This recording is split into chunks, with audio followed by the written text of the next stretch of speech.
was how we went and fetched water. We now passed the grassland. Immediately I stepped my leg on the tiled path. Next thing I heard was ah! Yeah, I shouted scorpion. Then I dropped the water I was carrying and I shouted scorpion. Lo and behold, it was a black pregnant scorpion.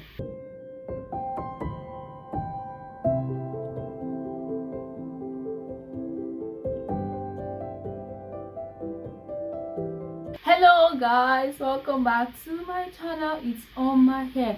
Happy new month. Thank you so much for stopping by at my channel today to stay with me. Okay guys, I have a good news. We are about entering summer, so the weather is beginning to get hot, like hot. Like yesterday it was really hot, but today not so hot. This is just telling about entering summer, but I can't wait to get into summer, like seriously. Okay there, thank you so much for stopping by. Thank you to my new subscribers, thank you to my new friends, thank you to my returning subscribers. I'm only here talking because you all are there to listen to me. I'm grateful. Thank you so much. And I pray that this new month of May will bring us something great, something beautiful, more productive and positive, so that we can all come out better. In Jesus' name, amen. So in today's video, we're doing something somehow different, just to mark this first day of the new month. So yesterday I was on my WhatsApp status and I saw somebody wrote something and say, hey Oma, she posted a picture of this scorpion. I was like, Oma, come and share, come and tell us that film you acted in Soka. So, and I'm here to tell you guys how I almost got killed by a pregnant scorpion. Oh my god, that memory is something else, and it's something I can never forget. And above all, I cannot forget the name of that hotel where we lodged, called Ikenga Hotel. So if this is the video you want to see, you want to hear my story how I got stung by this pregnant scorpion, please just keep watching. So around 2016 to 17, we attended a program in Nsukka, and I was among the choir members. Okay, so this is one thing, this is very familiar with with Nigerians. If you're Nigerian, you understand, you can relate. I am a choir member, and when we're about going for program, choir members used to rehearse, used to gather to come together, then we rehearse to minister to the Lord in that program, right? So that was how we were camped in this hotel. It's called Ikenga Hotel in Nsukka local government of Anambra, of Enugu state of Nigeria.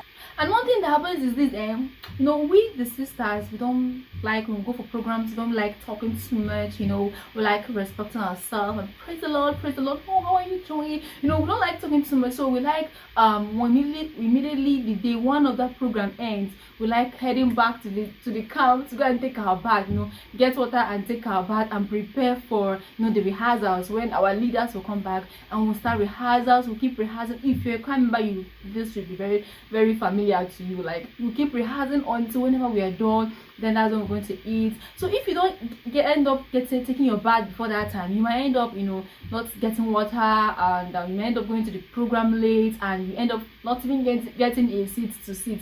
And sisters like us that are we can't just stand you can't just stand it walking around in the program when you hardly can find a seat because of the number of people that always turn out for good seats. So we were camped in this room, and unfortunately we ran out of water. There was no water for us to take bath, and there are some sisters that can't just stay without taking their bath, people like me. Then we thought of what to do. Okay, so I was like, we had to go downstairs to go and fetch some water. So when we went downstairs after coming back from that program, that was the first day of the program, we came back from that program. Then we had to rush because we needed to take that water before our leaders returned from the program and lead us into this long marathon rehearsals, like I will wear somebody out. Okay, so we went downstairs to fetch water. After passing, it was already in the night, it was really late at night, so we went downstairs to fetch water because the program didn't end on time that day. So we went downstairs to fetch water, and there's this, when you come down, and when you pass the tiles, you have to go to the grassy land. So that was where one of the wells was situated. You won't believe what happened. That's how we went and fetched water. We now passed the grassland. Immediately I stepped my leg on the tiled path. Next thing I heard was ah! Yeah, I shouted scorpion. Then I dropped the water I was carrying and I shouted scorpion. So my friend had to shine light, and they saw, lo and behold, it was a black pregnant scorpion.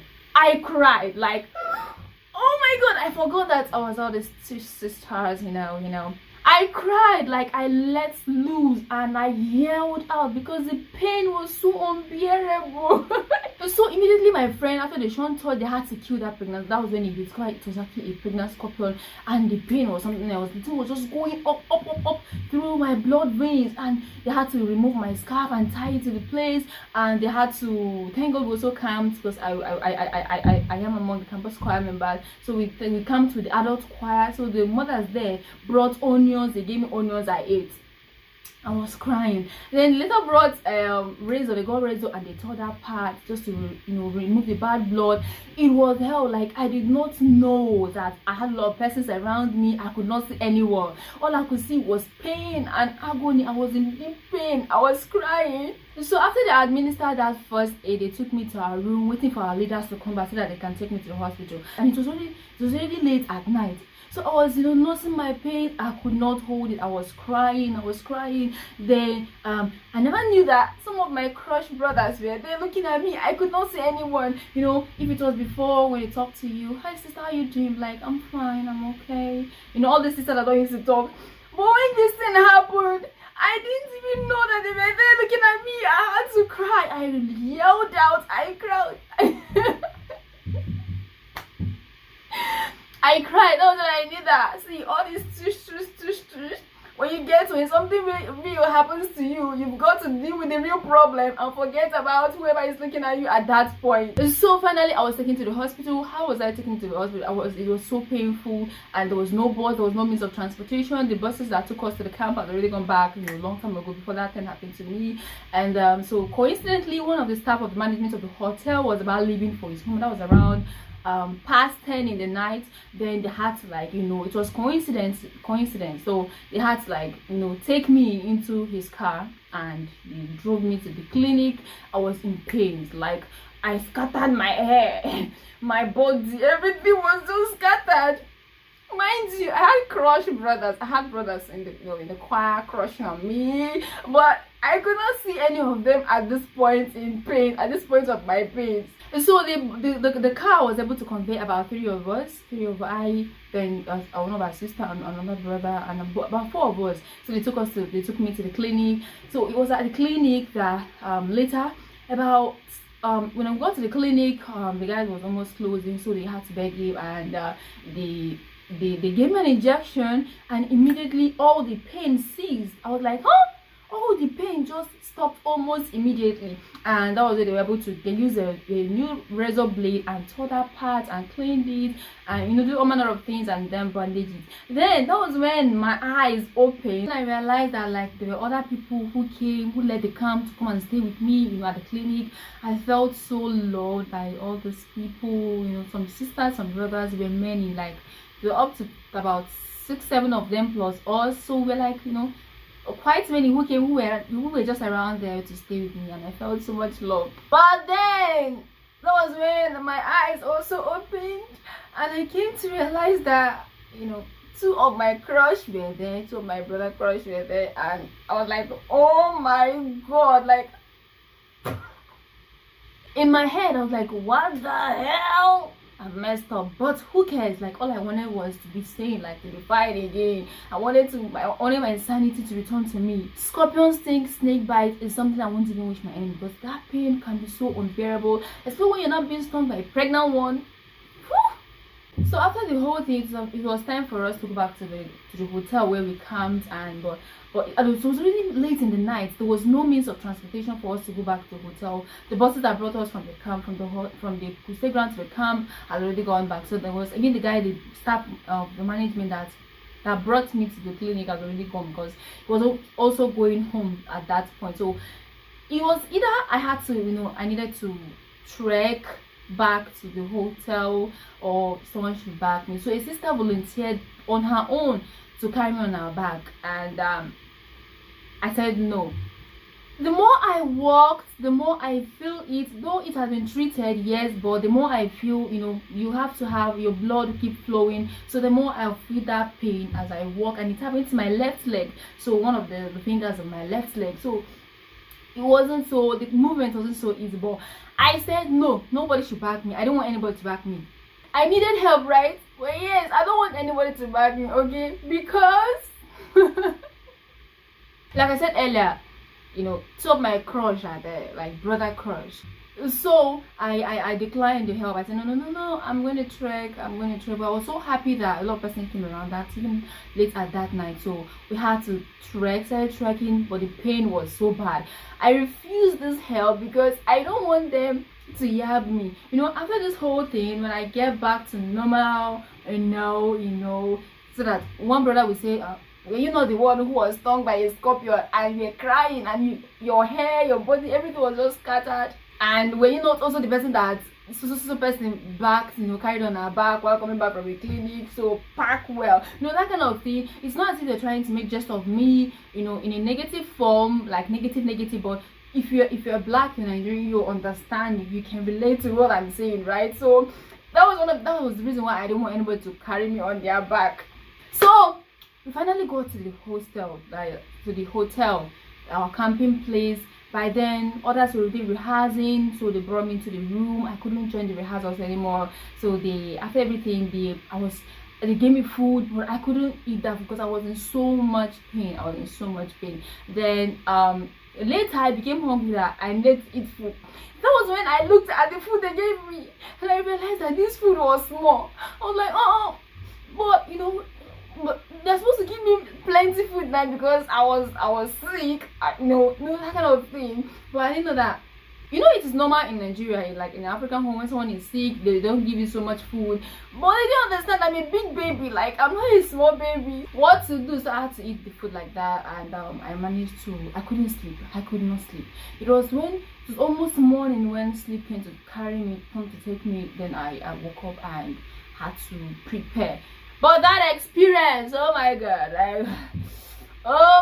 that experience was not good at all, like at all. So that was it. Now whenever anybody sees scorpion, anybody who was a witness there sees scorpion, they're going to be like, yeah, I was there and I knew it happened to Sister Oma and all those kind of things. It was really funny because no one expected that to happen to me, and I wasn't expecting it to happen to me either. And you know, and the way I reacted, no one expected this calm looking sister to react in that way. You understand that kind of thing, right? So so please, if you've been stung by a scorpion before, please just do well to place it on the comment section so that I will know how did it feel, like how was the feeling, like is there any difference between a scorpion that is a pregnant scorpion and a non-pregnant scorpion? Like what did you feel like if you've been stung by a scorpion before, so that I will know if you're relating really with this story of mine. So do well to also write in the comment section the kind of stories you want me to be saying, the kind of videos, content you want me to be creating, and if I should do more of story time, because I have a lot of stories like attached to my life. I have a lot of stories relationship wise, I have a lot of stories in my school, you know, living in school, going through university. I have stories. So just do well to let me know that which you want me to share in the comment section. And please, if you like this video, if you enjoy this content, please make sure to give me, you know, a thumbs up, subscribe to my channel, and call others, share it to your friends so that they come and see and listen to the story and have something to, you know, celebrate their new month, something to pass time with. Just try use it to lit up your mood. And meanwhile, if you've not seen my videos on how I spent 3 months in lockdown in China, you need to see it. And if you've not seen the recent video I posted of how the good news we now have in China, you need to go and see that thing. That is it's a great news, like a great news. You don't know how much it means to me, but it's a great news. Then if you've not seen the videos of my stay, how I was being treated as the only black person in my school and all of that, just go ahead and watch, okay? I'm still here, like, let's have fun together. Okay, so this brings us to the end of today's story time. Please do well to do the right thing and support your girl. I'm still Oma. I care about your hair, overall health, everything, and please stay safe. I know that I love you, like from my heart. I love you, and see you guys in the next video. Bye bye.